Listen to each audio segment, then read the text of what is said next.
हम लोग भी अगर अपने अपने इंटरनेट के प्रयोग पर एक तटस्थ दृष्टि डालें, उसका अध्ययन करें, तो हम पाएंगे कि हम सबसे ज़्यादा मनोरंजन के लिए उसका इस्तेमाल करते हैं और आपसी बातचीत के लिए, क्योंकि व्हाट्सएप एक ऐसी चीज़ बन गई है जिसमें आप 24 घंटे लगा दें तो भी कम है और आप लगातार उसमें बने रह सकते हैं। फिर यूट्यूब जैसी चीज़ें आती हैं। यूट्यूब में भी वो भी एक समुद्र है, वो ज्ञान का भी समुद्र है और वो अज्ञान का भी समुद्र है और वो कुज्ञान का भी समुद्र है। वो श्लील का भी समुद्र है और अश्लील का भी समुद्र। इसके अलावा कुछ और साइट्स हैं, ट्विटर है, फेसबुक है। फेसबुक बहुत बड़ा, हालांकि हिंदी में फेसबुक ज़्यादा लोकप्रिय है, ट्विटर कम है और इंस्टाग्राम उससे भी कम है। उन पर थोड़ा अंग्रेज़ी वालों का कब्जा ज़्यादा है, वही उसका ज़्यादा इस्तेमाल कर रहे हैं, लेकिन धीरे धीरे हिंदी और भारतीय भाषाओं वालों के कदम उधर पड़ने लगे। लेकिन इंटरनेट में हिंदी और भारतीय भाषाओं का जो सबसे कम इस्तेमाल इंटरनेट का किया जाता है वो है ज्ञान के लिए। और ये बिल्कुल निर्विवाद है, इस पर हम लोग कई बार बात कर चुके हैं कि अगर हिंदी को आगे बढ़ना है, भारतीय भाषाओं को आगे बढ़ना है और भविष्य में अपनी उपस्थिति और अपनी जीवंतता सुनिश्चित करनी है, तो उनके पास ज्ञान की सामग्री को बढ़ाने और ज्ञान की सामग्री का उपयोग करने को बढ़ाने के अलावा कोई और जरिया नहीं। साहित्य, मनोरंजन, फिल्में, गीत, संगीत, आपसी गपशप, ये किसी भाषा का भविष्य नहीं बना सकते, ना उसको बचा सकते, क्योंकि इसका सीधा संबंध उस समाज से है जो इंटरनेट का इस्तेमाल करता है।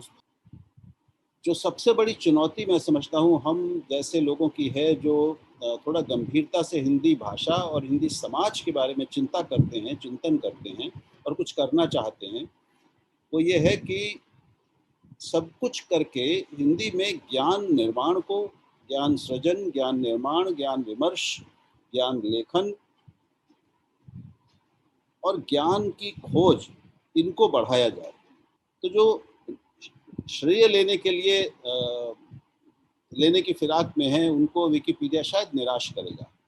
हालांकि अनिरुद्ध ने बताया कि जब आप उसमें प्रवेश करते हैं तो आप जो भी डालते हैं उसका एक पूरा इतिहास है, एक एक मात्रा बदलने का भी वो भी दर्ज होती है और वहाँ पर आपका नाम रहता है। लेकिन वो जो विकिपीडिया का आमतौर पर उपयोग करते हैं, उनके सामने आपका नाम नहीं आया।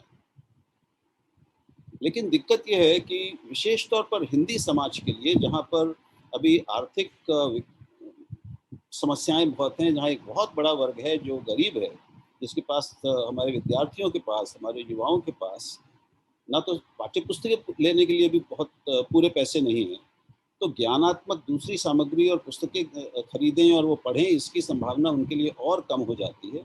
ऐसे में बिना कुछ भी खर्च किए केवल इंटरनेट पर, यानी अपने फ़ोन पर या जो भी आपके पास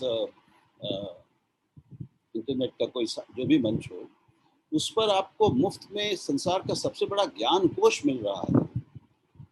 इससे बड़ी बात क्या हो सकती है? लेकिन तो हमारे विद्यार्थियों के लिए, हमारे युवाओं के लिए, हमारी अगली पीढ़ियों के लिए एक प्रामाणिक और मुफ्त विश्वकोश उपलब्ध है, ऑनलाइन उपलब्ध है, सबके फ़ोन पर उपलब्ध है। उसके बावजूद उसका उपयोग इतना कम होना, उसमें पन्नों का और लेखों का इतना कम होना, ये हिंदी के लिए एक थोड़ी सी शर्म की बात है।